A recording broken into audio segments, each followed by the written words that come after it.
este campus universitario de Ciencias Económico-Administrativas, por tercer día consecutivo, les brinda un atento saludo recepcional, una muy cálida bienvenida, para continuar con las jornadas de la actualización de los programas de unidades de aprendizaje. Agradecemos, por supuesto, la distinguida presencia de las autoridades universitarias que se encuentran en la mesa central, a los representantes de organismos profesionales, evaluadores externos, jefaturas de departamento, coordinaciones académicas, profesoras y profesores, a quienes participan en este importante espacio de reflexión y construcción académica. La jornada de hoy tiene un significado especial, nos permitirá conocer la visión de organismos profesionales y de evaluación externa que han contribuido a definir los estándares de calidad y de excelencia académica en la educación superior mexicana. Escuchar estas voces resulta fundamental para comprender las tendencias que orientan la formación de los futuros profesionistas en las ciencias económico-administrativas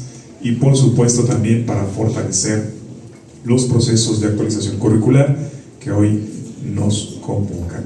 Para dar inicio, presento con mucho gusto a quienes integran la mesa de presidium. En primer término, el doctor Martín Romero Moret, director de la División de Economía y Sociedad de el CUSEA.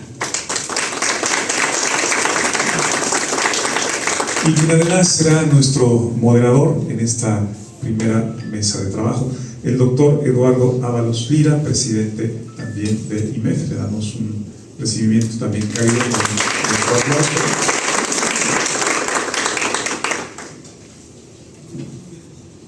Presidente de la Fundación de Investigación del IMEF, y también nos acompaña el maestro Ramón Martínez Ballino, presidente del Colegio de Economistas Jaliscienses.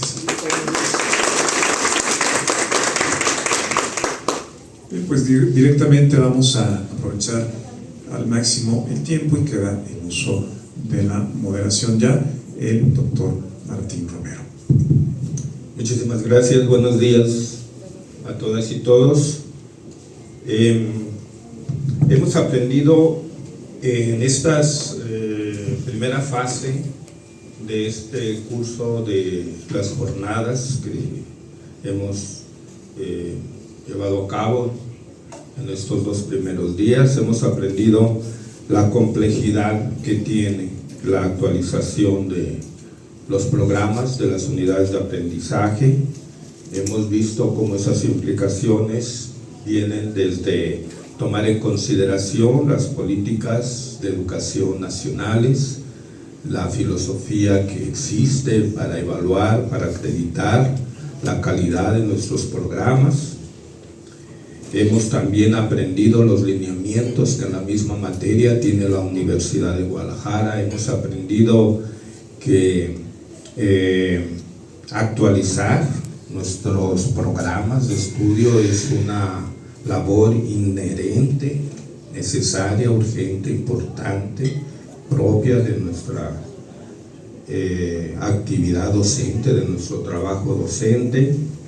Pues también hemos aprendido cuáles son los objetivos que tiene el Plan Institucional de Desarrollo de la Universidad, los cuales se deben de cumplir en nuestros programas y en la educación que proporcionamos a nuestros alumnos.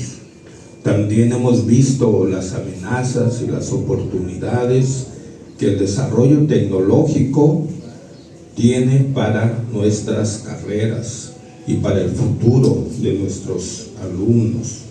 Hemos visto la necesidad de redefinir los perfiles de nuestras carreras, y también vamos a aprender aspectos técnicos de diseño instruccional y del trabajo que debemos hacer para llevar nuestros cursos a las plataformas en línea. En esta misma tónica, la mesa de hoy nos ocupa para seguir reflexionando en torno a la evolución que han seguido nuestras carreras y la disciplina en el ámbito de las ciencias económico-administrativas. Y para ese efecto vamos a dar primero la palabra, y me voy a permitir presentar en primer término al doctor Eduardo Ábalos Lira. Él es doctor en Administración Pública por el Instituto de Estudios Superiores en Administración Pública, recibiendo mención laudatoria. Es maestro en Administración de Instituciones de Educación por el Instituto Politécnico Nacional, contador público por la Escuela Superior de Comercio y Administración del Instituto Politécnico Nacional, profesional certificado en Finanzas por el Instituto Mexicano de Ejecutivos en Finanzas y el Instituto Mexicano de Contadores Públicos, presidente del Consejo de Acreditación de CASECA y de la Agencia Internacional de Calidad Educativa, Consejo de Acreditación en Ciencias Sociales, Contables y Administrativas en la Educación Superior de Latinoamérica. Está cumpliendo 28 años desde su creación y a la fecha se ha acreditado a más de 3,000 programas y actualmente tiene un convenio con Panamá para apoyar la mejora continua y los procesos de calidad. Es director general del Colegio Baden-Powell Kinder, primaria, secundaria y preparatoria, decano de las 2 unidades académicas de la Escuela Superior de Comercio y Administración y director de estudios profesionales del Instituto Politécnico Nacional, gerente corporativo de exportaciones, auditoría y planeación de costos de las compañías Chicles Adams, Compañía Medicinal, La Campana, Parque Davis y Camsugel. Y tiene pues una serie de reconocimientos y es también miembro de muchas organizaciones profesionales. Si me lo permite, doctor Ábalos, pues aquí lo voy a dejar porque yo creo que nos interesa mucho más aprovechar el tiempo con sus conocimientos que nos va a dar a conocer acerca de la evolución de la disciplina y de las profesiones en el área económico-administrativas. Pido un aplauso de recibimiento para mí.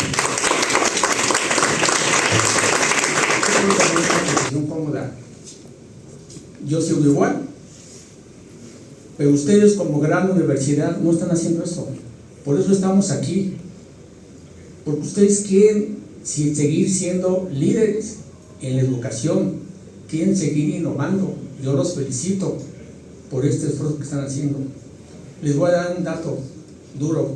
Tenemos en México 4,800 universidades que ofrecen educación superior. Ayer nos dijo la directora del CEAES que 1,025 ya han pasado el proceso de evaluación diagnóstica. Nos faltan, ¿cuántas? Que son 4,800. ¿Y las otras dónde están?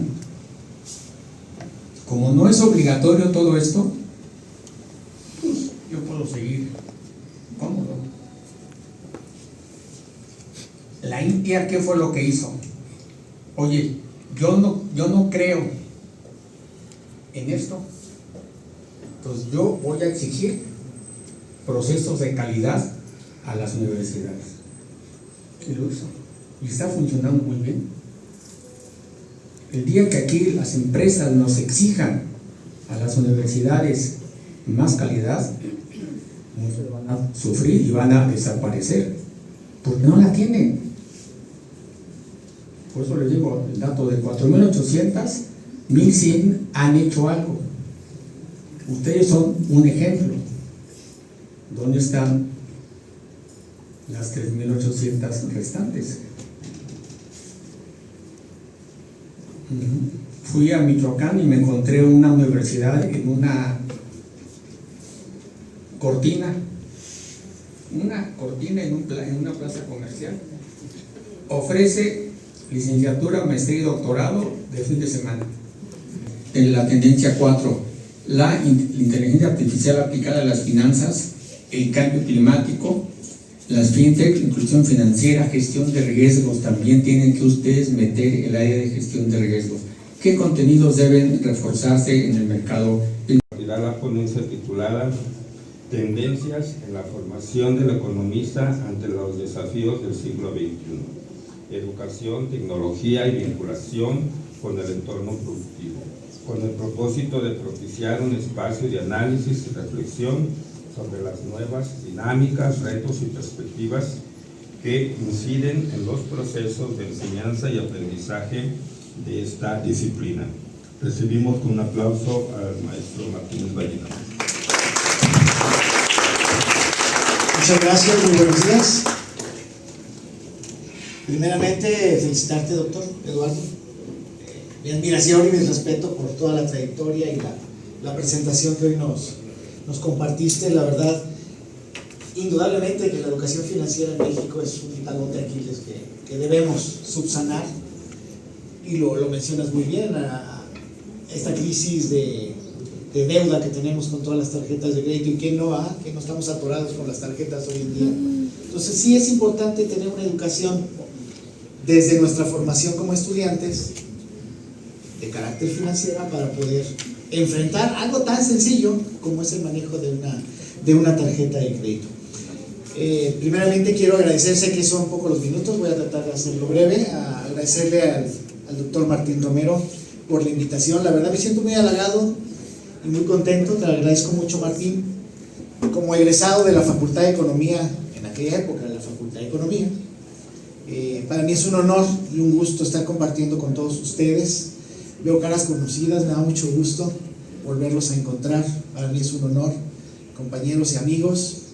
Y bueno, y a la gente que no tenemos el gusto de conocernos, pues bueno, yo egresado de la Facultad de Economía, y como lo mencionaron, pues son 30 años de servicio en educación media superior, y a lo largo de estos 30 años de servicio pues nos ha tocado vivir diferentes reformas educativas. Bueno, en aquella época cuando Peña Nieto pues no fue tan reforma educativa, sino más de carácter punitivo, ¿no? Para justificar el fracaso educativo a los docentes del sistema, que no salió porque inmediatamente cambiaron después de la primera evaluación, pues no salió el resultado que se quería y se cambió la temática de esta reforma en aquel entonces. Me permito traerles unas sugerencias de cómo es.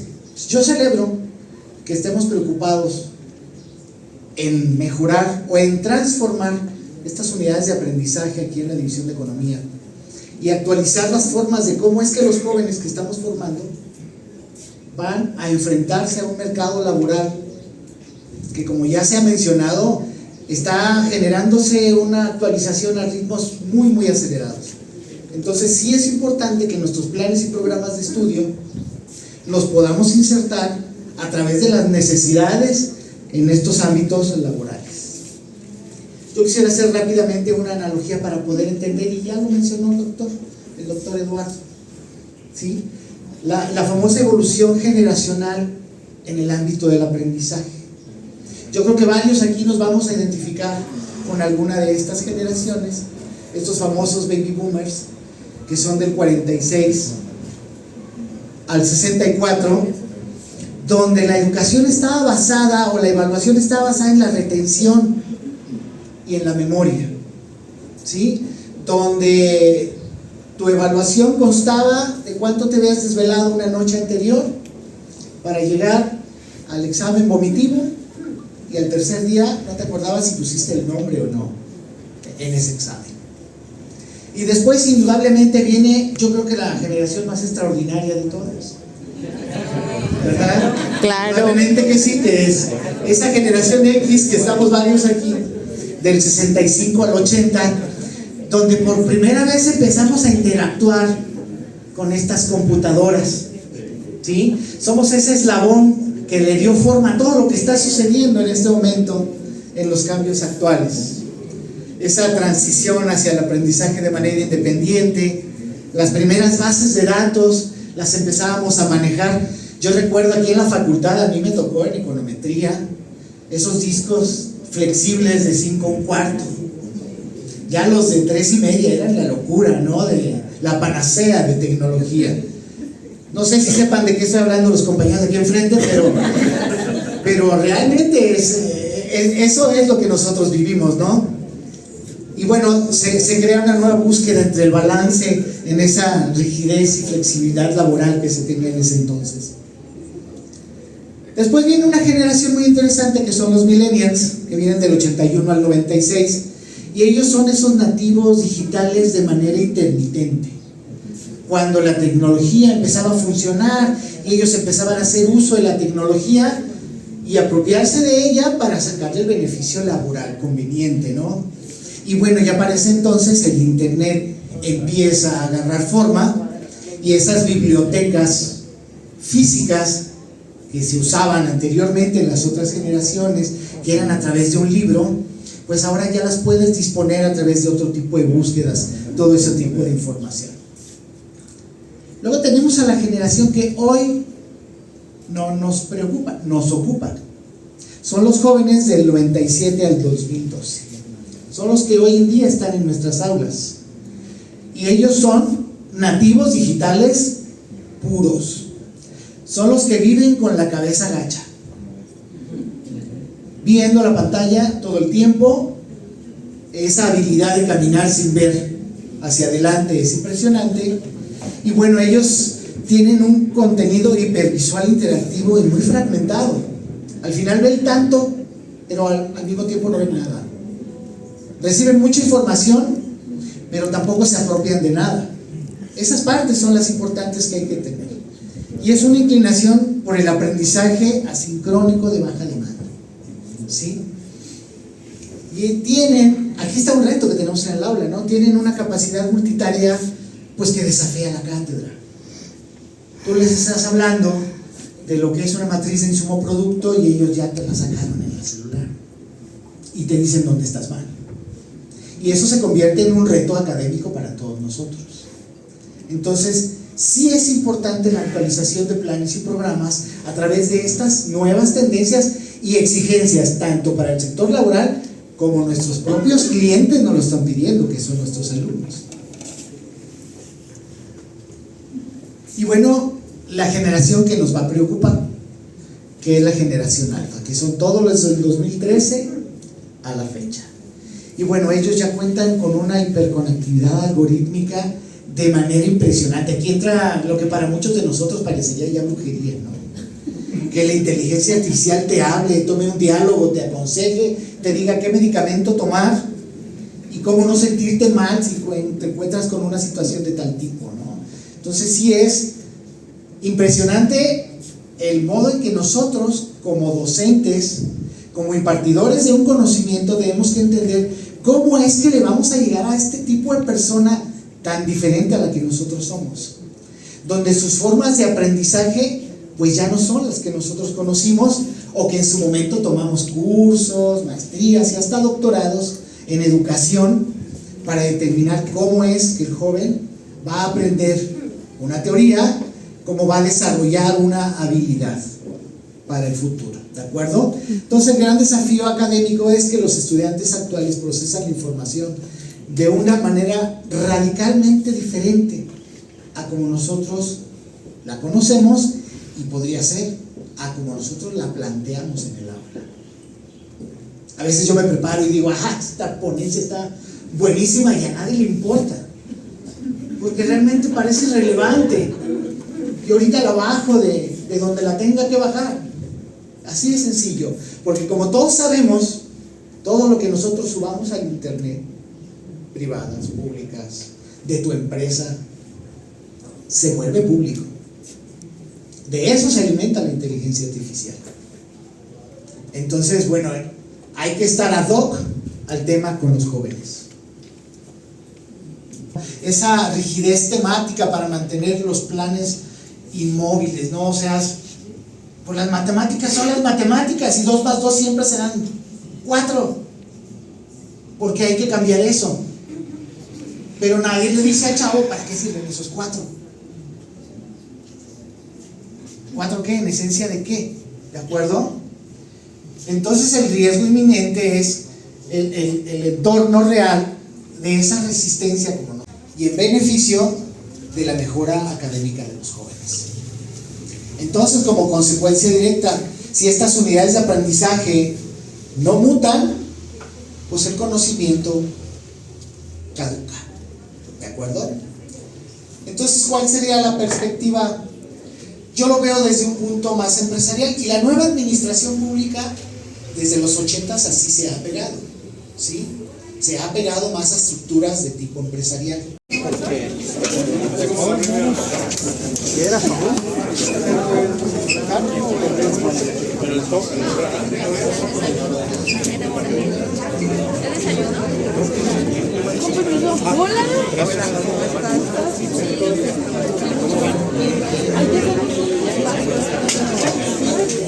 Pues yo nomás. Descansamos o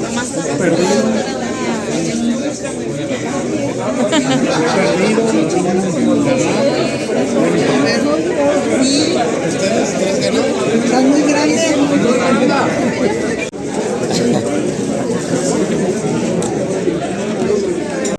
Y afines, Asociación Civil, por sus siglas CASECA. Damos un aplauso también, por supuesto. A manera de recibimiento cordial a esta su casa, y también estará como un extraordinario moderador el doctor Jorge Alberto Valpuesta Pérez, jefe del Departamento de Ciencias Sociales y Jurídicas de aquí, de Casa de UCEA. Bueno, para aprovechar al máximo el tiempo, vamos a dejarlo ya al doctor Valpuesta en función con la moderación de la ponencia. Adelante, doctor. Gracias. ¿Me escuchas?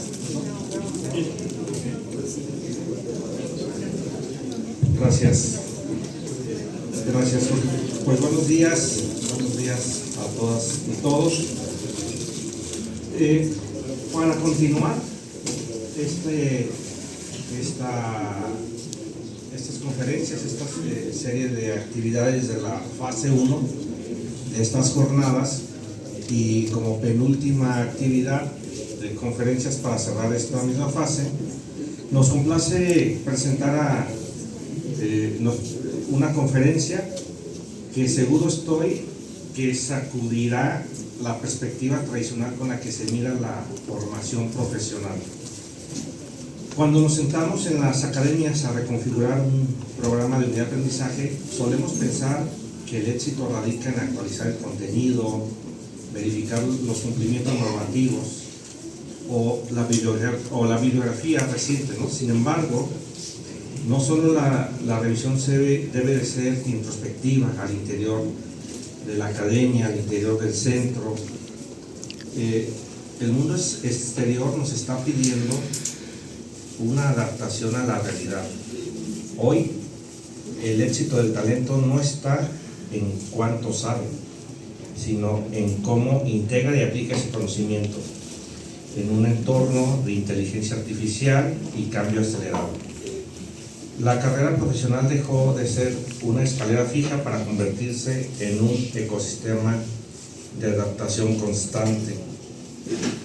Y para ayudarnos a descifrar este panorama y entender qué les exige la empresa global a las aulas universitarias, recibimos hoy aquí en este centro universitario a un referente indiscutible, Eduardo Ábalos Méndez. Él es director general de la Asociación Internacional de Calidad Educativa, AICE, y director general del CASECA. Él nos dictará la conferencia Una mirada a la excelencia educativa en el campo de las ciencias económicas administrativas desde la evaluación externa. Eduardo Ábalos, en su experiencia laboral, tiene algunos rasgos que habrá que comentar. En particular, comenté de la agencia AICE, una agencia evaluadora de la calidad, y desde el 2022 a la fecha, él dirige como director general esta organización, y también desde el año del 2022 es director de CASECA. Es también fundador y mentor general en CANEL desde el 2009 a la fecha, y vicepresidente nacional del IMEF, el IMEF Universitario y Nueva Generación en el Instituto Mexicano de Ejecutivos de Finanzas.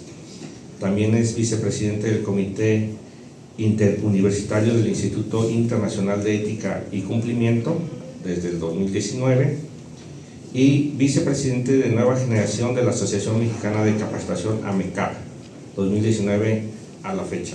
Es también conferencista sobre temas de liderazgo, emprendimiento y formación de competencias socioemocionales y docente de emprendimiento en el Colegio Van der Powell, esto fue en el 2007 al 2014, y también diputado juvenil en el Instituto Electoral del Estado de México en el 2007. Pues bueno, desde esta mirada de los organismos acreditadores le damos el uso a Eduardo Ábalos Méndez. Muchas gracias, doctor Valcuesta.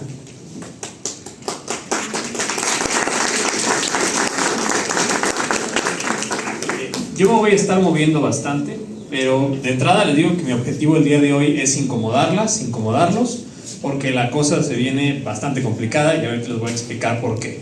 Antes de arrancar, quiero hacer algo para probar qué tan ágiles son ustedes. Les voy a pedir que pongan su mano izquierda así, hacen un círculo con la mano, 3 dedos arriba, mano derecha así. Ándale. Vean sus manos, cámbienlas. Vean la mano, cámbienla. Venga, más rápido, más Ejercicios rápido. motriz. Ahora uno más fácil. Dedo meñique, dedo índice, cámbienlo. Cámbienlo. Venga, más rápido. Es un buen ejercicio que pueden utilizar incluso para despertar a sus estudiantes, porque según esto saben usar muy bien las manos para estar en el celular, pero pues luego vemos que no tanto. A ver, les voy a platicar qué es lo que estamos nosotros viendo desde CASECA IC, el rol que tenemos en el IMEF, el rol que hacemos también con Coparmex. Somos un caso raro porque somos la única agencia de acreditación que es parte del Consejo Coordinador Empresarial, de Coparmex, del IMEF. Yo soy presidente del Comité de Vinculación Universitaria de la Asociación Mexicana de Recursos Humanos también. Y estamos cerca de muchas empresas de tecnología, tanto de EdTech como de tecnología normal. Entonces tenemos una mirada muy 360 grados de lo que está pasando en el mercado laboral. Por eso el día de hoy vamos a platicar de qué es lo que viene, porque desde mi punto de vista viene un tsunami y no estamos preparados. ¿Quién va a ser los primeros en que van a caer? Los estudiantes, tristemente. Segundo, yo creo que las universidades. Tercero, la empresa. Y después, obviamente, la sociedad completa. A ver, la pregunta es sencilla. ¿Dónde le apunto? Porque no está moviendo. ¿Acá? El cañón. No, de lado. Yo creo que alguna de las dos. No sé si le quitaron la pila o la apagaron. Ya viene alguien corriendo. Ah, ya. Buen pausa. Muchas gracias. Entonces, ¿quién construye el futuro? Antes, ¿qué pensábamos? La vida era muy sencilla. Entro a la universidad, estudio una carrera, me gradúo, entro a una empresa, me la paso 40 años ahí, me jubilo, se acabó, ¿no? El plan era bien fácil. Hoy en día, ¿ese plan es viable? Ya se acabó, ¿ok? Pero ¿quién tiene la tarea de construir el futuro del talento? ¿Solamente las universidades? O sea, ¿ustedes tienen que dar en 4 años y cacho todo lo que tiene que recibir el estudiante del futuro? No. ¿Lo tiene que hacer la empresa? Las empresas en general están preparadas para tener áreas de capacitación del tamaño que requiere una capacitación para la vida. Las personas, porque ahora es muy fácil decir, lifelong learning, hay que ser maleables, hay que aprender toda la vida. ¿Tenemos el tiempo, el dinero, la capacidad de estar aprendiendo constantemente como individuos? ¿O es una tarea compartida entre el ecosistema? Es una tarea compartida entre el ecosistema. La realidad es que el ecosistema está roto. ¿Qué contacto tenemos nosotros con los egresados? ¿Qué porcentaje de egresados y egresadas realmente nos sigue atendiendo? Nos contesta los correos electrónicos siquiera. Bajísimo, bajísimo. ¿Qué porcentaje de empresas nos buscan para ser su centro de capacitación? Prácticamente nulo. Entonces, ni la empresa tiene la capacidad de actualizar a su fuerza laboral a la velocidad que se requiere, las personas tampoco, pero tampoco la universidad está haciendo algo para aprovecharlo. Ahora, no es que haya escasez de talento, porque eso les encanta decir a las empresas y más en los foros de recursos humanos. No hay talento, claro que hay talento, pero estamos ante un proceso de redefinición de qué es el talento. ¿Qué es el talento y cómo lo están valorando las empresas? ¿Por qué? A ver, yo voy a poner un ejemplo muy fácil. Contaduría pública. ¿Qué hacían los despachos de contadores? Metían 100 estudiantes, de esos 100 estudiantes, pues se iban como que juegos del hambre y sobrevivían unos 20 y ya, ¿no? Pero pues esos 20 que sobrevivían, o sea, 80 se llevaron capacitación gratis por parte del despacho. Hoy en día los despachos están contratando 25 estudiantes para quedarse con 20. ¿Por qué? Porque no se pueden dar el lujo de meter a los 100 que metían antes. Entonces se está cambiando de una manera muy drástica la forma en la que las empresas ven el talento y lo que están dispuestos a invertir en ese talento. ¿Quién me puede decir cuántas veces creen que se va a cambiar una persona de empleo en promedio actualmente? ¿10 veces? ¿10? El promedio son 15. 15. Si vamos a estar en el mercado laboral más o menos unos 45 años, entonces quiere decir que cada 3 años te vas a estar cambiando de trabajo. ¿A qué empresa le conviene capacitar a alguien que se va a ir en 3 años? A ninguna. No es rentable. Entonces desde ahí ya tenemos la primera discrepancia. ¿Cuánto tiempo va a estar la persona en la empresa y cuánto estoy yo dispuesto a gastar para actualizar ese talento? Ahora, hay retos muy específicos. La incertidumbre que estamos viviendo hoy en día no es normal, ¿no? Anoche ya Trump dijo que por fin ya hay un tratado con Irán que prácticamente nos regresa a como estábamos antes de la guerra, pero además Estados Unidos tiene que pagar como $200 billones. Es una completa estupidez que nos generó inflación a todos y que todo cuesta más gracias al chistecito del señor. Pero bueno, así es. Y todos los días dice una cosa, luego cambia de opinión, no sabemos si va a existir el Temec todavía o si lo va a matar. O sea, depende de qué humor se levante el señor, es como va a estar pasando. Y todo eso nos afecta en todo el tiempo. El cambio demográfico, ya lo han visto ustedes, baja en la matrícula. Y hay un número que les voy a decir para que se espanten todavía más. 23.2% menos inscripciones en kinder. 23.2%. ¿Ok? Casi un cuarto menos estudiantes. Entonces, algo que hagan UDG Pet Friendly y empiecen a educar a las mascotas, la baja va a ser como de 1 millón de estudiantes a nivel nacional, promedio. En unos añitos, exacto. Y eso sin contar los estudiantes que ya se están preguntando ¿para qué me meto a una universidad? ¿Ok? Ahora, la parte tecnológica. Hay 3 cosas que están ahorita haciendo un cambio brutal. Obviamente inteligencia artificial, ustedes ya lo saben. La parte de robótica, que eso no se ha tocado tanto, pero no sé si sabían, pero hace unas cuantas semanas Amazon ya tiene más robots que empleados.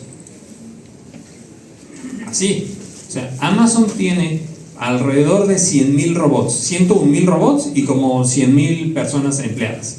Y ustedes dirían, bueno, pero entonces, ¿qué está pasando? Porque vieron las noticias de los trabajadores de los almacenes que tenían que orinar en botellas porque no les daban tiempo.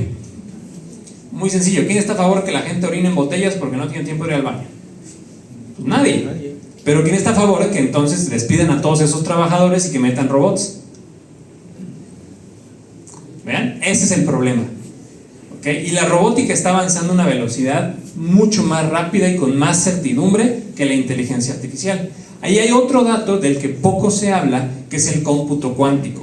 Todavía hasta hace poco era algo era muy costoso y todavía no se tenía muy claro si podía ser como más abierto al público. Ya lo han logrado bajar el costo. Google también acaba de sacar una computadora cuántica que costó relativamente poco para que se pueda utilizar. Microsoft sacó un chip que es como el tamaño de esto, que es el Majorana 1, que también es algo que pues el tamaño de esto y te permite hacer cómputo cuántico. Entonces ya es cada vez más accesible. Entonces imagínense cuando se junten estas 3 cosas: robótica con cómputo cuántico con inteligencia artificial, estamos ya viviendo un mundo de ciencia ficción. Eso es algo completamente distinto. El costo de vida, creo que todos lo hemos sentido en el bolsillo, ¿no? Cada vez alcanza para menos. Y lo que platicábamos antes, ¿no? Oye, una persona podía mantener una familia antes, ya no se puede. O sea, tienes que trabajar los dos y el perro tiene que tener un OnlyFans también para que monetice, porque si no, no dan los números. Entonces, esa es la realidad, ese es el mundo que estamos enfrentando. Si no entendemos eso, pues entonces estamos completamente perdidos. Ahora, hay uno que puede ser controversial, es la capacidad cognitiva está en declive. Eso es la primera ocasión en la que la generación es menos inteligente que la anterior, ¿no? Hay quien puede debatir, dicen que no, menos capacidad de atención, etcétera, etcétera, el celular que nos genera mucho daño, lo que me digan, pero la realidad es que sí ha disminuido, y eso trae unos retos fundamentales de concentración, de pensamiento crítico, que es una de las habilidades clave que está buscando el mercado laboral, de adaptabilidad, de analítica, etcétera, etcétera, etcétera. Entonces, estos retos están en este momento ya impactándonos a todos. Se supone que en 8 años aproximadamente vamos a tener en México una población más vieja, la población mayor de edad va a ser más grande que la población menor. Entonces, ¿cómo le vamos a hacer para mantener a todas esas personas que van a requerir cuidados al mismo tiempo? Si la población económicamente activa no alcanza para poder mantenerlo. Ahora, se supone también que nos vamos a tener que reinventar en promedio 7 veces a lo largo de nuestra vida profesional. 7 veces. Ahí hay una gran oportunidad que pocas universidades están viendo y que se llama educación continua. Lamentablemente en la mayoría de las universidades educación continua es como el patito feo. No, yo nada más vendo cursos. Y le digo, sí, pero podemos conectar esto con esto y hacer... No, pero yo nada más vendo cursos. Y yo, sí, pero podemos conectar todas estas áreas y te va a generar muchísimo mayor beneficio para la universidad. No lo saqué de que solo vendía cursos. Punto. Entonces, Lifelong Learning es una oportunidad enorme que las universidades no están aprovechando.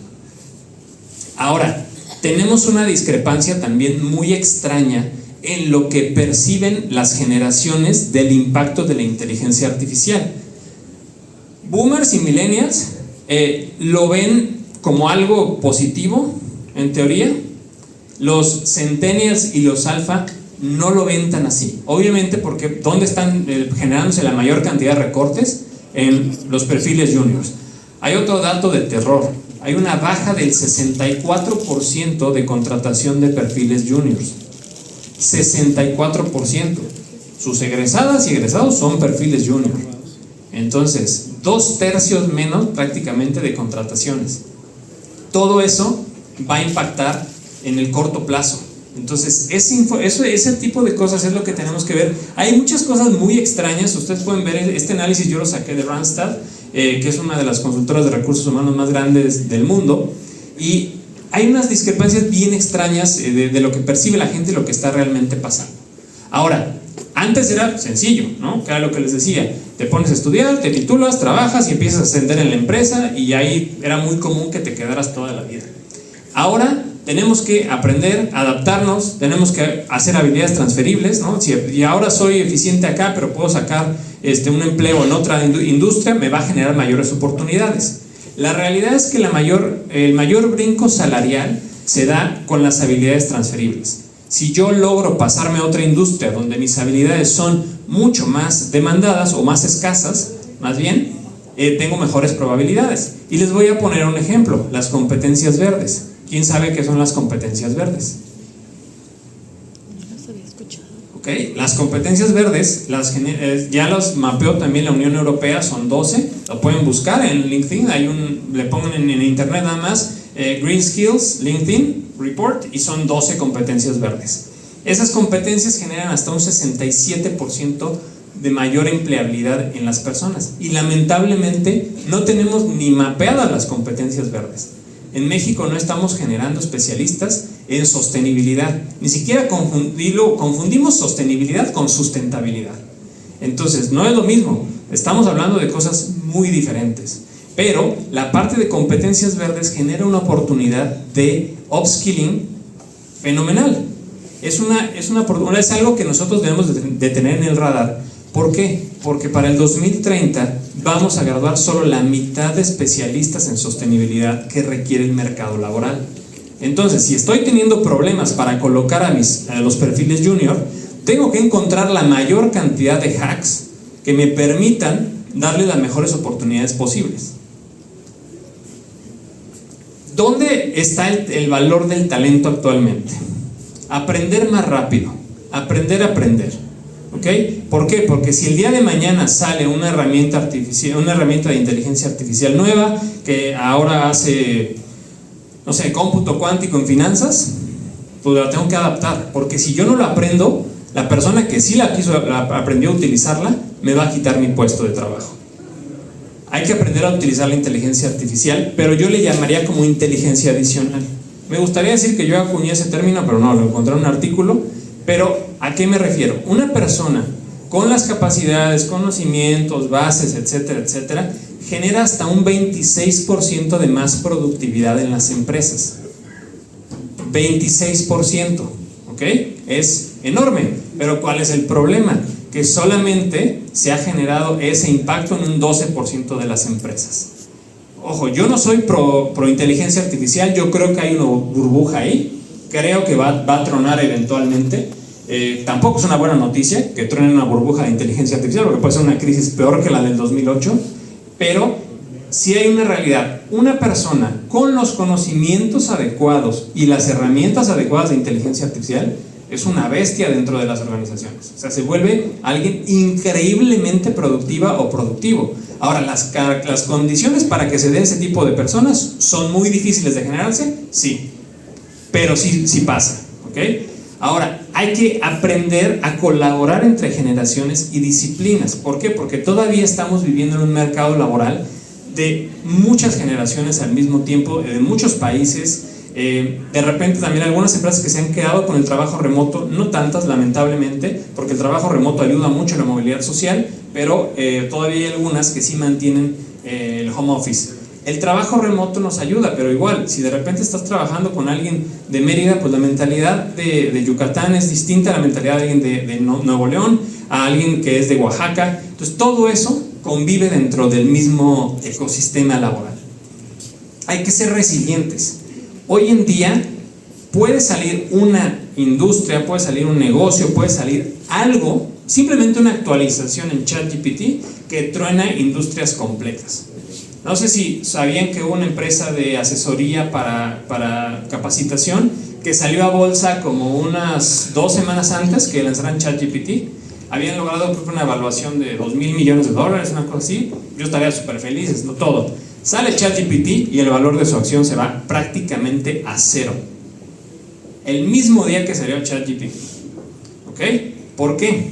Porque la universidad perdió el control del conocimiento desde hace muchos años. La única diferencia con la inteligencia artificial es que también perdió el user interface, o sea, la interfaz de usuario. ¿Por qué? Porque ahora la inteligencia artificial te habla de cuates y te dice las cosas como tú quieres escucharlas. Cosa que antes pues tenía que yo meterme a diferentes páginas web, investigar y todo. Podía adquirir la misma información, pero tenía que meter más esfuerzo. La inteligencia artificial me permite hacerlo de manera más sencilla. ¿Quién de aquí usa más de una inteligencia artificial? Levante la mano. ¿Ok? ¿Quién de aquí paga esas inteligencias artificiales? ¿Ok?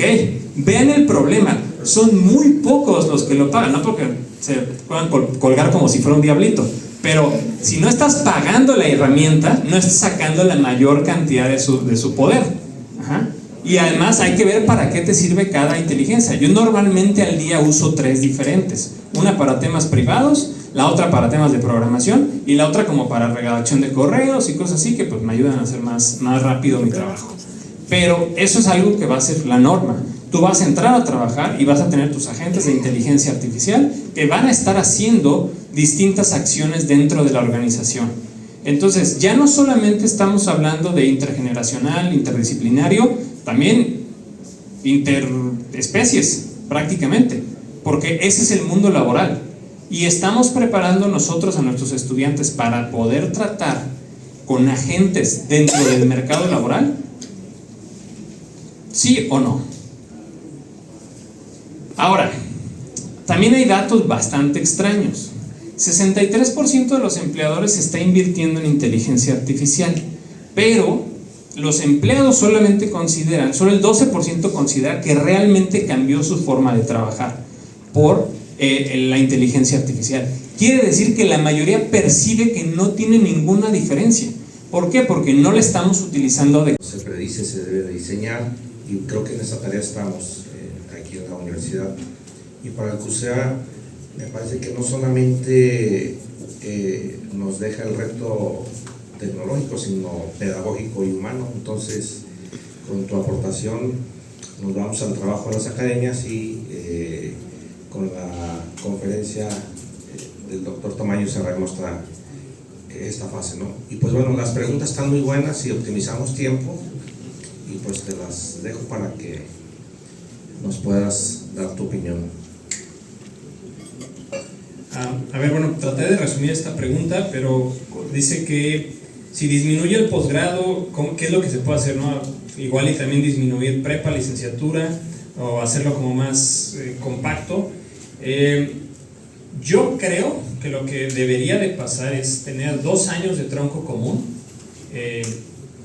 2 años que nos permitan dar como habilidades básicas para la vida profesional. Hay un concepto que me gusta mucho que se le llama plasticidad profesional, basado en la neuroplasticidad. Yo creo que vamos a empezar a vivir eso, la plasticidad profesional. Entonces yo me iría a 2 años de educación como de habilidades básicas y luego microcredenciales combinado con educación dual.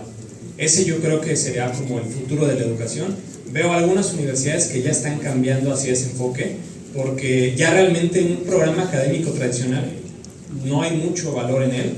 De entrada, véanlo dentro de los puestos de trabajo, prácticamente ningún puesto sigue haciendo lo mismo de siempre, o se mantiene haciendo lo mismo desde que los contrataron.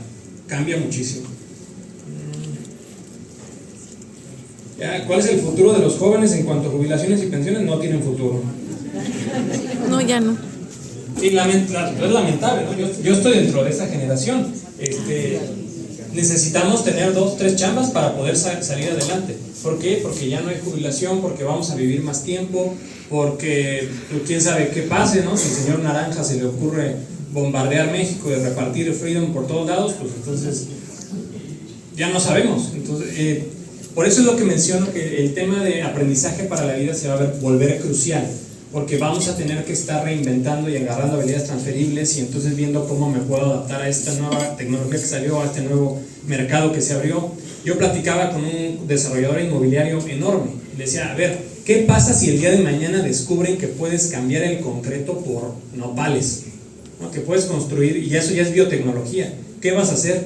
Dice, pues despido a todos los que tenía del giro tradicional y me voy a tener que agarrar biotecnólogos o biotecnólogas, ¿no? ¿Es impensable? No, no es impensable. Pudiera llegar a pasar, y más con el cómputo cuántico como está avanzando actualmente. Entonces, eso es algo que yo creo que si lo vemos como una oportunidad, pues también puede ser, ayudarnos a tener una visión más positiva de las cosas. Esta va con fuerza. ¿Qué opina de qué pasará con los organismos acreditadores externos? Ya que a partir de la implementación del CAE, las universidades públicas y privadas priorizarán la evaluación institucional. Esto se debe a que la evaluación de los organismos externos ya no es obligatoria. La duda principal es cuál es la función principal del CAES y de los organismos acreditadores. Pues de la del CAES, pregúntenle a María José, creo que estuvo por aquí, ella sabe más que yo. Yo creo que organismos que, si nosotros como organismos acreditadores seguimos pidiendo y evaluando lo de antes, debemos desaparecer. Punto. No servimos para nada si no aportamos al futuro de sus estudiantes. Nosotros desde CASECA y desde AICE hemos estado cambiando mucho nuestros instrumentos, lo que pedimos, y yéndonos mucho más al impacto. Nos interesa, somos los únicos con vinculación con el sector productivo. Entonces ahí, por ejemplo, nosotros la parte de empleabilidad la hicimos en conjunto con AMEDIR y con LinkedIn. Agarramos realmente los datos que pide el mercado laboral y los rediseñamos. Vimos el tema de emprendimiento con Fundación Wadhwani. ¿Por qué? Porque ya sé que si para darles un buen futuro a las personas, ¿qué tengo que hacer? Darles una buena oportunidad laboral o que creen su propio negocio. Entonces nos acercamos a LinkedIn para que nos ayuden a hacer eso. Estamos trabajando también en la parte de sostenibilidad para que las organizaciones, también las instituciones educativas, pues sean mucho más íntegras y que tengan un futuro más viable. Y además estamos ahora trabajando también en indicadores de bienestar y salud mental. Pero la verdad es que sí, yo creo que si nosotros como organismos seguimos evaluando lo de antier, no servimos para nada, ¿no? Y lamentablemente creo que muchas universidades han agarrado el camino cómodo, que dicen yo ya me autoevalué y se acabó, ¿no? Yo creo que muchas universidades van a desaparecer también, esa es la realidad, que eso también hace daño a la sociedad, porque si hay menos opciones, pues entonces ¿dónde está la competencia? Creo que van a sobrevivir las universidades grandes, como ustedes. Muchas de las patito pequeñas o públicas pequeñas van a desaparecer simplemente por baja de matrícula.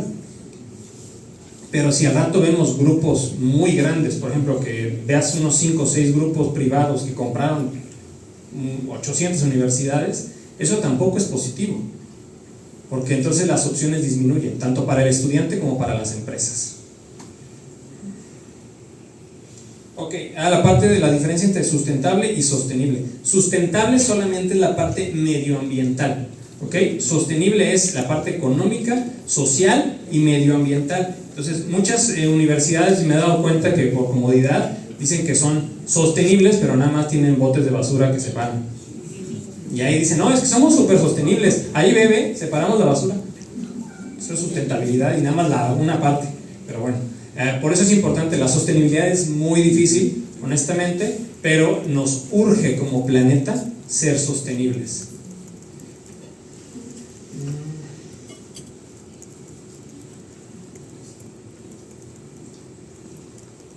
Ok, menciona, aquí preguntan, no sé si es la continuación de la pregunta. La pregunta va orientada a si es viable, o bueno, ¿qué se puede hacer para que las empresas sean más éticas y no estén buscando despedir a la gente para bajar costos? Tristemente el capitalismo es el capitalismo y uno tiene que llegar al siguiente trimestre y si puedes ahorrar dinero, lo vamos a hacer todos. Entonces, no creo que vaya a cambiar. ¿Qué podemos hacer? Ayudar a crear más empresas.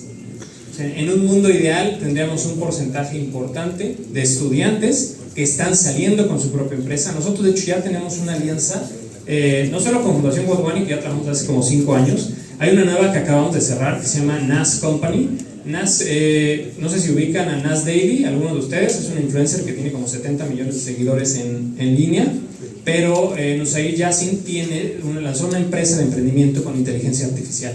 Entonces las personas pueden lanzar un emprendimiento de este control, ¿no? Le toman una foto y de ahí se hace toda una campaña, les ayuda con las métricas, puede organizar eventos y toda la cosa. Y las universidades que están con nosotros tienen precio especial para que sus estudiantes puedan emprender con esta plataforma. Entonces, bueno, nosotros estamos buscando opciones de cómo ayudar a la universidad a ser mucho más eficiente para sus estudiantes.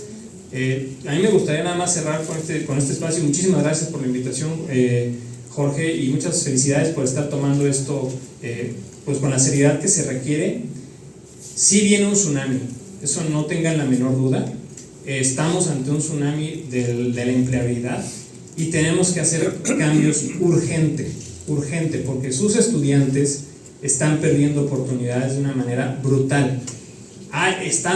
Creo que hay errores de todos lados, sí, pero el mercado siempre se va a ir por el corto plazo, porque el mercado tiene que llegar a los números. Nosotros como universidades tenemos que tener esa visión a largo plazo para poder ayudar a contener este golpe. Entonces, repito, educación continua, educación para la vida debe de tomarse como una línea fundamental de la universidad. Datos, datos, datos y más datos. Y hay que controlar la comunidad que generamos. Las universidades son de las comunidades más poderosas que existen en el mundo. Simplemente vean el poder que tiene Harvard.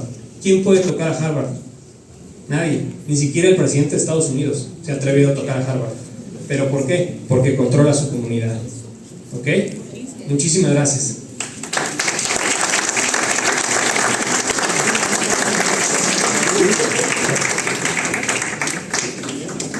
la universidad pues comienza a buscar las evidencias que satisfagan nuestros estándares o indicadores, 6 meses, entonces se genera al final un informe de autoevaluación que le sirve a la universidad, al programa, para que a partir de ella se den cuenta cuáles son sus fortalezas, cuáles son sus oportunidades, ¿no? Y del conjunto de ellos ya puede establecer un rumbo para hacer sus mejoras. Pero ahí comienza ya el juicio evaluativo. Cuando se termine esa autoevaluación, después de 6 meses, 7 meses, lo revisamos y sometemos a la consideración de los pares evaluadores que van a hacer la visita o la evaluación externa. Ellos estudian la autoevaluación y establecen entonces una agenda junto con la universidad, junto con el programa, de 3 días para poder verificar lo que se dijo, pero sobre todo para platicar con ustedes, con las partes interesadas, ¿no? Con los alumnos, con los profesores, con las autoridades y sobre todo con los empleadores, para ver cuál ha sido la bondad, o cuál es la bondad del programa o de la institución. Esos 3 días que demora o tarda la evaluación externa, también se genera un informe. Entonces son 2 informes que se generan ya, 2 informes. Esos 2 forman parte del juicio evaluativo. Cuando se termina esta segunda etapa, que tarda 3 días, hay una tercera, que es la etapa de dictaminación. Yo le decía que para la evaluación externa, que se hace a través de pares evaluadores, los CIES contamos con más de 3.000 pares, ¿no? Y los CIES cuentan además con 8 comités, cada uno, por eso se llama comités interinstitucionales, cada uno atiende un área del conocimiento. Hay uno que atiende específicamente todo lo que ustedes hacen aquí, en la CUSEA, por ejemplo. Igual en arquitectura, igual en ciencias puras, igual que en ingeniería, igual que ciencias sociales, en fin, 8 comités.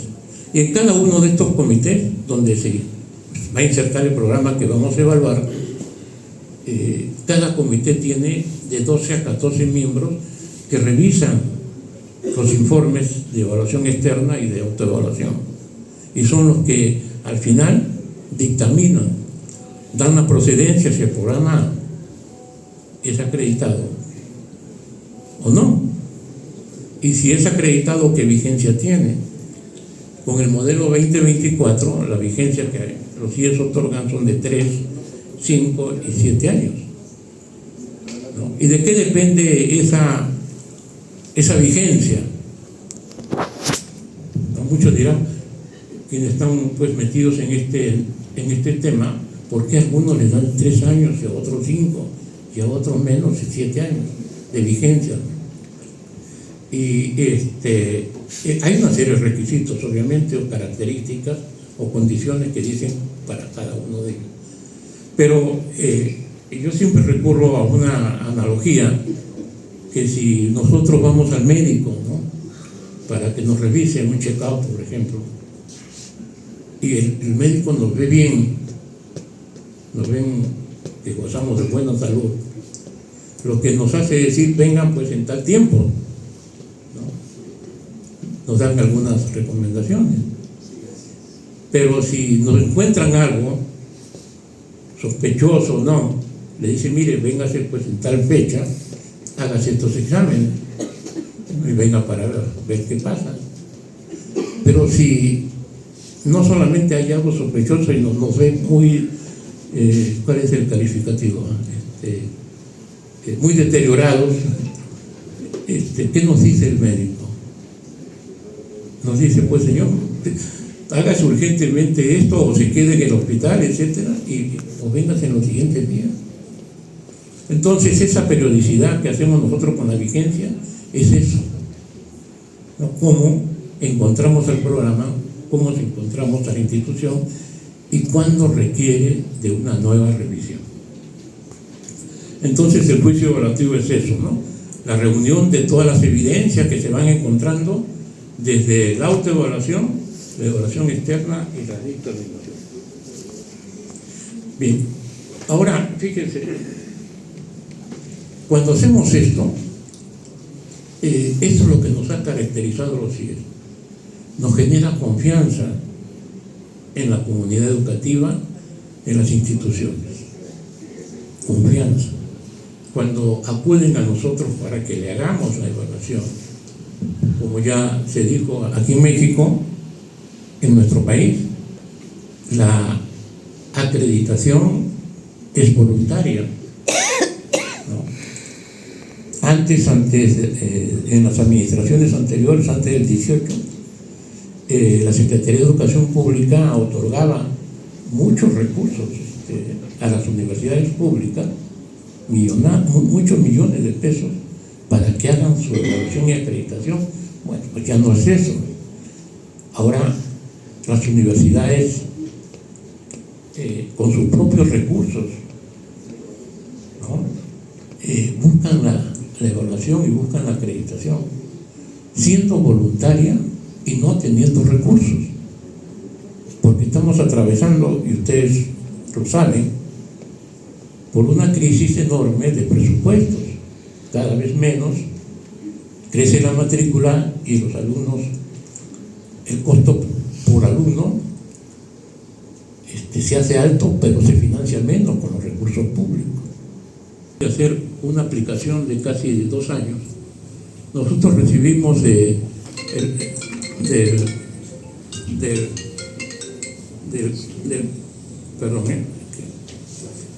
una, ay, Dios mío, déjeme bajarle el volumen. Nosotros recibimos de una agencia norteamericana, de 2 minutos, se llama el Council for Higher Education Accreditation, CHEA, así. Esta CHEA es una organización norteamericana que reúne a todas las agencias acreditadoras de Estados Unidos, acreditadoras que acreditan pues a Harvard, a MIT, Stanford, Chicago, esas grandes universidades norteamericanas. Bueno, lo que sucede es que el gobierno norteamericano cada año otorga pues billones de dólares de becas a los alumnos, ¿no? Que son como 20 millones, 18 millones y ese dinero se le entrega a través de un voucher, el gobierno, para que el alumno vaya y se matricule en una universidad X, la que quiera. Entrega el voucher y pues le sirve para la matrícula o algo más. Pero la universidad que recibe ese voucher tiene que estar acreditada. Y tiene que estar acreditada por una de las acreditadoras que articula CHEA. Si esa acreditadora acreditó ese programa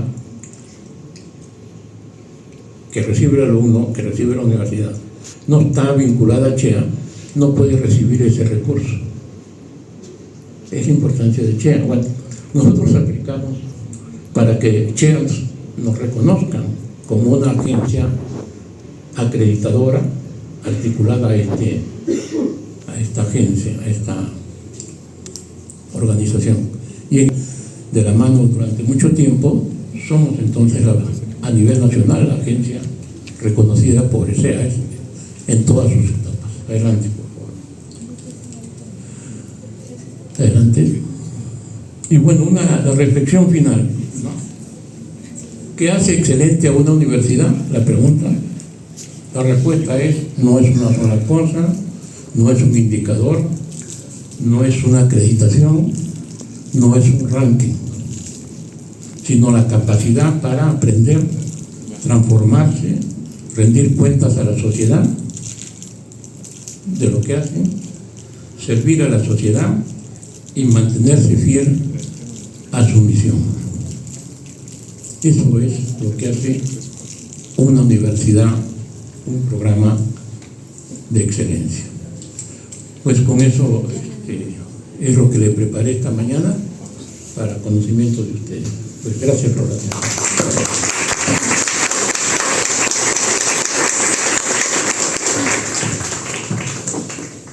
Pues muchas gracias por esta presentación que nos ha dado un encuadre muy bueno acerca del trabajo de CIES a lo largo de todos estos años. Y bueno, tenemos todavía algunos minutos para atender algunas de las preguntas, comentarios que han sido formulados. No sé, doctor Tamayo, si prefiera que yo los mencione. Me parece que en primer término, dada la naturaleza del trabajo que estamos haciendo, me parecen pertinentes este par de preguntas. En la primera de ellas comentan que, de acuerdo a la experiencia de conocer las instituciones de educación superior, de lo que nos ha platicado desde la mirada de la evaluación, la pregunta sería: ¿qué nos recomienda para mejorar nuestros programas de asignatura? Y me voy a atrever también a ligarla con otra por su naturaleza afín, donde comenta: la iniciativa de actualizar programas de estudio, ¿en qué etapa del proceso de evaluación de las CIES se ubica? Serían entonces esas dos hebras, digamos, para que los profesores nos han enviado, para que el doctor Tamayo nos dé sus comentarios. Gracias. No es comercial lo que le voy a decir, pues para mejorar, pues evalúense con los CIES, ¿no? Pero mire, voy a recurrir a la estructura de un marco específico para licenciaturas, ¿no? Son 54 estándares y 9 categorías. Una categoría tiene que ver con el propósito del programa, con el propósito, y lo cual se mide entonces si el programa que se está impartiendo guarda pertinencia con ese propósito. Y ahí hay una evaluación. El personal académico, fundamental. ¿Ese personal académico es idóneo para impartir la clase, para dar conocimiento? ¿Se apega a la normatividad de la institución? La otra, ¿no?, que nuestros evaluadores se fijan mucho: el perfil de egreso. El perfil de egreso, ¿cómo se mide? ¿Se evalúa? Y si se evalúa, ¿cómo se hace? Decía el presentador anterior que una de las cosas que las instituciones o los programas adolecen es el seguimiento de egresados, ¿no?, que están haciendo sus egresados. Y entonces, si se mide eso, se tiene que inmediatamente empatar con el plan de estudios. Si no está balanceado el perfil de egreso con el plan de estudio, entonces el programa no está bien hecho, hay que mejorarlo. Porque sucede que de veces hay un perfil de egreso muy ambicioso, que es muy lógico que se ponga así, y los contenidos formativos no nos llevan a ese perfil, ¿no? Igual, el profesorado no es idóneo, no cuenta con infraestructura física para poder impartir el programa. En el caso de estas áreas, pues es menor esta importancia, ¿no? Pero cuando es ingeniería o otro tipo de ciencias duras, sí se ve mucho la infraestructura, los equipamientos, ¿no? Otra cosa que se evalúa mucho es qué tanto apoyo reciben los alumnos para mantenerse en el programa durante toda su trayectoria. El programa hace evaluaciones internas, preguntas también. Entonces, una serie de preguntas que tiene que contestarse el programa para poder mejorar. Y repito, la virtud de los CIES es que le dicen, ¿no?, estos son los indicadores, etcétera. Ese es el espejo, chécate cómo vas. Y no necesariamente tiene que contratarnos, ¿eh? Eso aparece en la página de CIES y pueden ustedes hacerse la autoevaluación con estos estándares, ¿no? La siguiente pregunta, ¿cuál era, profesor? Sí, la otra pregunta se refería en general a las recomendaciones para mejorar los programas. Bueno, eso es lo que acabo de decir. Bueno, si nos da tiempo aquí, quisiera aprovechar para una última en términos de este debate sobre, ¿qué piensa usted sobre este debate que si fuerza o no a las universidades o forza a las universidades a adaptarse a los números y el riesgo de que eso deje fuera lo sustantivo? Ya, con eso terminaríamos. Sí, es muy importante esa pregunta porque las evaluaciones no pueden ser cuantitativas. Sería un error tremendo. No, porque hay, chequen quienes están vinculados a eso, hay otros modelos que le dan puntaje a cada respuesta o cada evidencia y al final hacen una suma ponderada o no, y en función de esa suma dan los resultados. Eso no es así. Yo he hecho énfasis, lo que hay que evaluar es en la calidad, es la capacidad que tiene el programa o la institución para hacer mejor las cosas. Y hay una serie de estos indicadores, nosotros persigue eso, ¿no? Por ejemplo, las métricas, está asociada a esto, ¿no? Llega un evaluador de CIES con ustedes y les pide cuáles son sus métricas, o sea, cuál ha sido en un indicador cualquiera, por ejemplo, deserción, cómo se ha comportado en el tiempo, ¿no? ¿Cuál ha sido el índice de, ¿qué será?, de cumplimiento con el perfil de egreso en el tiempo? ¿Cómo están los aprendizajes de los estudiantes en el tiempo? Entonces son métricas diacrónicas, ¿no?, que atraviesan el tiempo, y si se ve que están mejorando, nos da pues idea de que la universidad o el programa está haciendo bien las cosas, pero ¿qué tanto bien? Es otra, ¿no? Están aprovechando de manera óptima los recursos. Ese ya lo da otros elementos, ¿no? La parte cualitativa, por ejemplo. Entonces, en los CIES, la evaluación es eminentemente cualitativa. Lo cuantitativo es un referente que nos sirve para profundizar y ahondar las cosas, ¿no? Entonces la respuesta es un peligro que se pueda hacer una evaluación con base a números. Eso no. Finalmente un programa tiene personas, un programa tiene alumnos, un programa tiene administración, un programa se aplican recursos vivos. ¿Cómo puede medirse con números? No es lógico. Ya sobre el tiempo, le voy a dejar acá un par de inquietudes que de alguna manera se han tratado, pero se las dejo en específicos y luego nos aporta algunos elementos más sobre algunas temáticas. Así que muchas gracias, hemos concluido la mesa y muchas gracias, doctor Tamayo.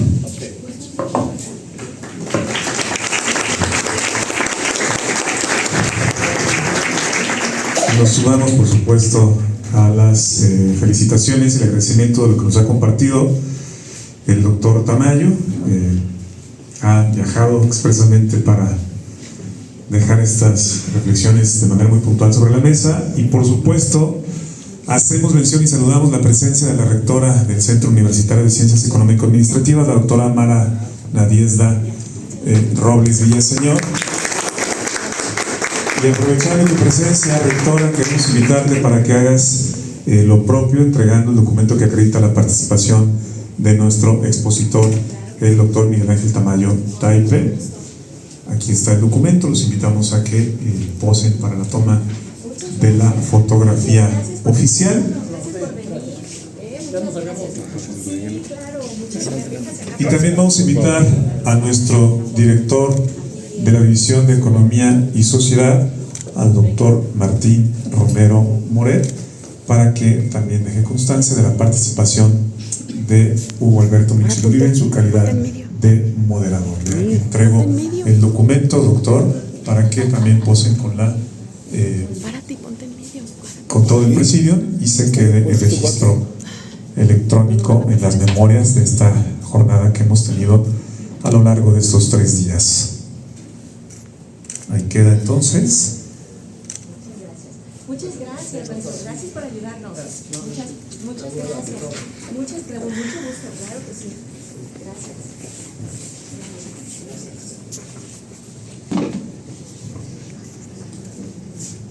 Sí.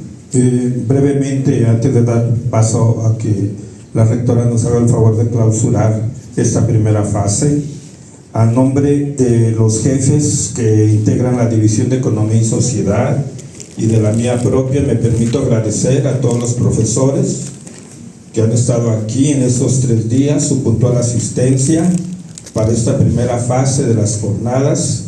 También agradecer a nuestra rectora por todo su apoyo, a los jefes que han estado colaborando y invitando a sus profesores y diseñando toda la programación, al maestro Valpuesta, que ha sido pues el arquitecto de este programa, y a la secretaria de la división, a la doctora Esmeralda, muchas gracias, y a todo el equipo de la división por todo su apoyo.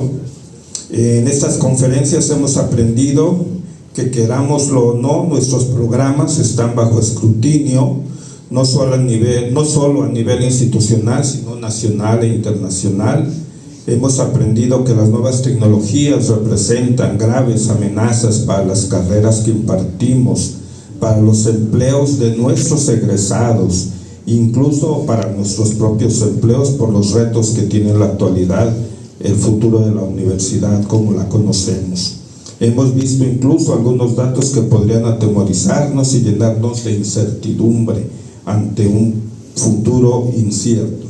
Pero yo estoy seguro de que todos estos desafíos no nos llenarán de temor, sino que nos motivarán, nos llenarán de enjundia para enfrentar los retos que nos ha tocado superar.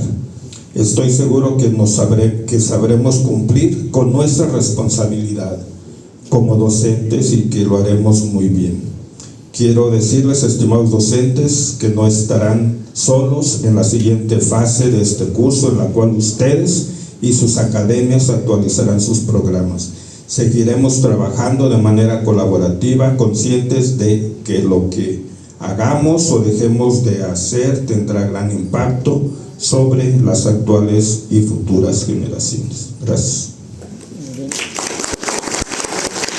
Muchas gracias al jefe de la División de Economía y Sociedad, doctor Martín Romero, por este respaldo, por estos trabajos intensos que se han estado aportando a lo largo de estos días. Y también quisiéramos aprovechar, por supuesto, la presencia de nuestra rectora para que nos dirija un mensaje y de la declaratoria de cierre de esta primera fase. Rectora, estamos atentos a tu mensaje. Muchas gracias. Muy buenas tardes a todas y a todos. Me da muchísimo gusto saludarles y le agradezco muchísimo al doctor Martín Romero Moret y a los jefes de departamento, a la secretaria de la división, que me hayan hecho favor de invitarme para dar este mensaje de clausura, porque sí les quiero decir 3 cosas que he pensado mucho. Quienes estuvieron en la inauguración o quizá en alguna de las mesas van a decir que me repito, pero no estoy segura de que todos estuvieron durante todo el tiempo, y además me interesa muchísimo dejar claro el mensaje. Lo primero es que quiero hacer público mi reconocimiento y mi felicitación para el doctor Martín Romero Moret. Es exactamente lo que uno espera de un director de división, que tenga iniciativa, que tenga propuestas, que no se conforme con lo que ya tenemos. Entonces quiero hacer patente ese reconocimiento, y desde luego al gran motor que representa para la división nuestra secretaria, la doctora Esmeralda. Muchas gracias, muy reconocida. Obviamente también para los jefes de departamento, para el doctor Valpuesta, para el doctor Espinosa, para el doctor Hugo Michel, para el doctor René de León. No me faltó ni uno, ¿verdad? Bueno, y el doctor Arroyo, que lo vi hace unos segundos. Realmente es un equipo en el que, por si no lo saben, tengo una enorme confianza. Tenemos muchos años de conocernos, de trabajar juntos, de luchar juntos, de compartir principios, valores, objetivos, y es nuestra oportunidad de que todo lo que hemos soñado para mejorar a nuestra división, para mejorar nuestras carreras, lo hagamos posible. No tenemos ningún obstáculo, no hay realmente, porque afortunadamente no se trata en este caso de lo fácil, que sería la actualización de la infraestructura o la modernización del equipo de cómputo. Estamos hablando de lo difícil, y por lo tanto en el terreno de las ideas, en el mundo de los paradigmas, pues no tenemos ningún límite, de tal manera que nuestros recursos para emprender esta tarea son ilimitados. Entonces, en primer lugar, mi felicitación y mi reconocimiento sentido, no protocolario, no burocrático, de corazón. Lo segundo es que los colegas se pusieron una meta muy ambiciosa, esto de renovar las 198 materias es una tarea monumental.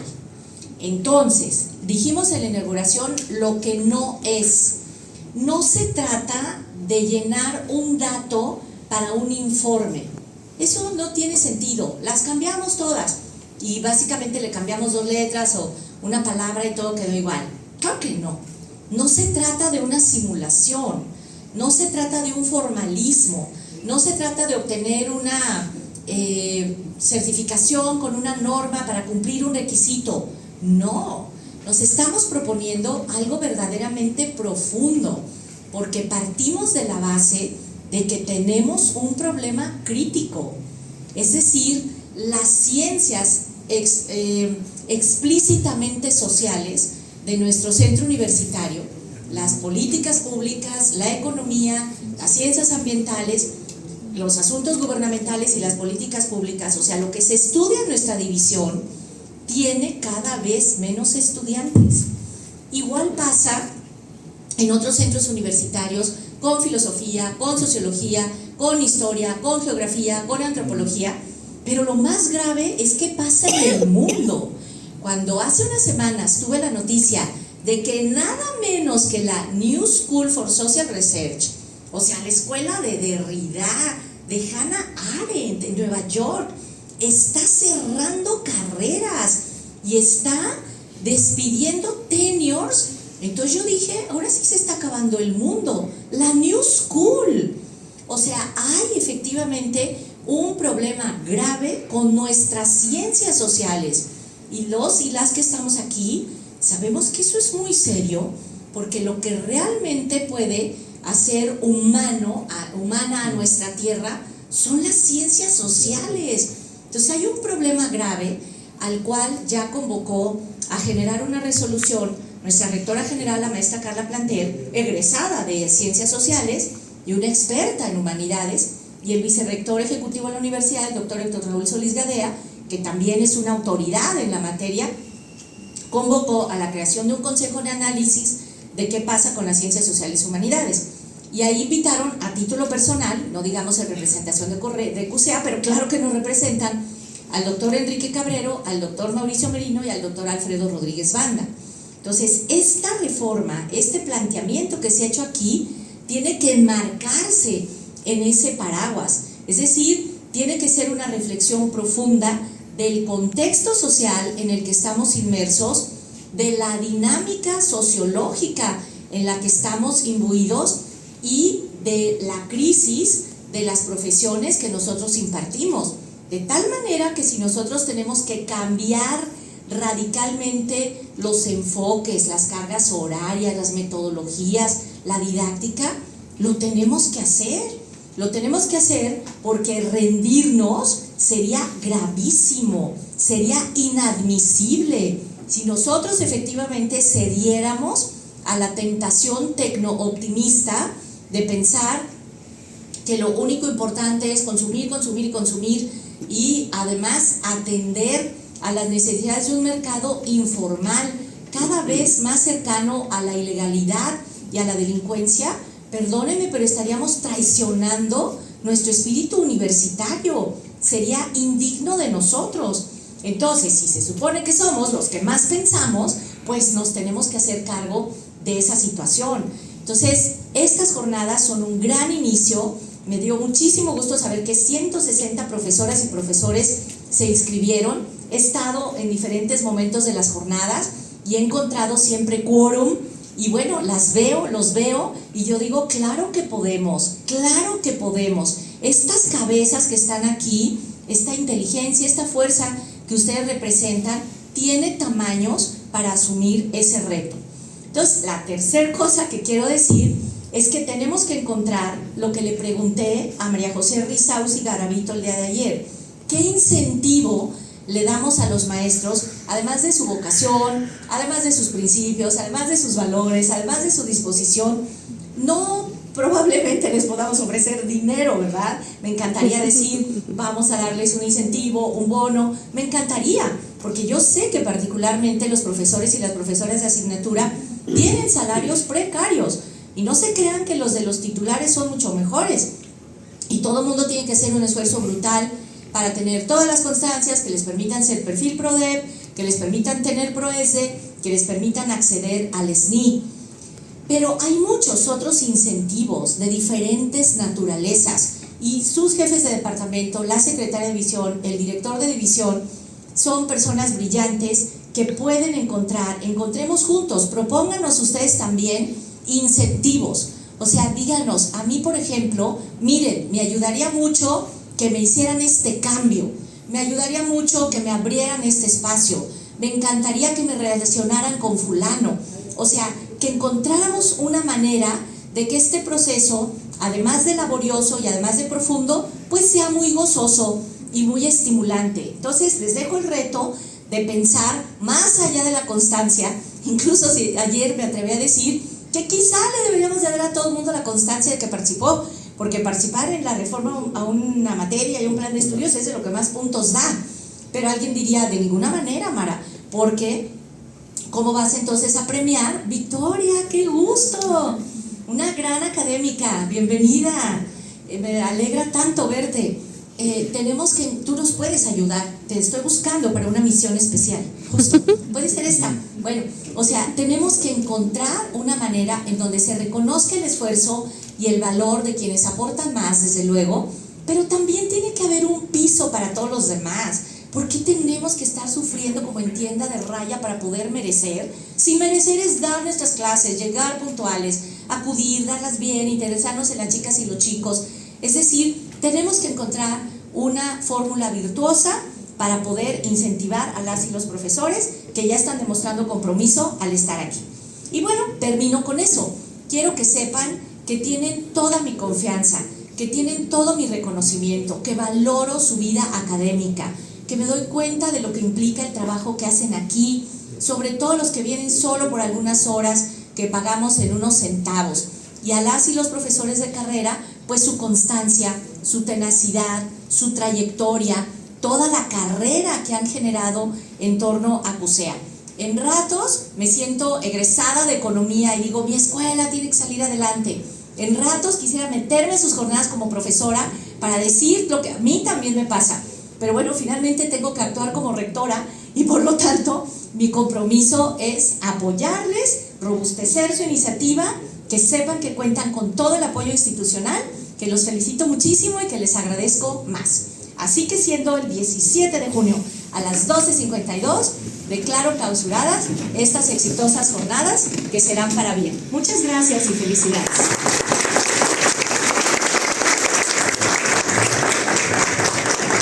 Doctora Mara Robles, pues muchísimas gracias por este mensaje de clausura, también por supuesto siempre con ese compromiso que le caracteriza hacia la comunidad universitaria en general. Y bueno, pues estas reflexiones, los desafíos que han sido aquí abordados sobre la excelencia académica, es la manera en la que estamos ya despidiendo nuestra actividad de jornadas. Los esperamos en la segunda fase. Muchas gracias, disfruten un excelente día, hasta la próxima.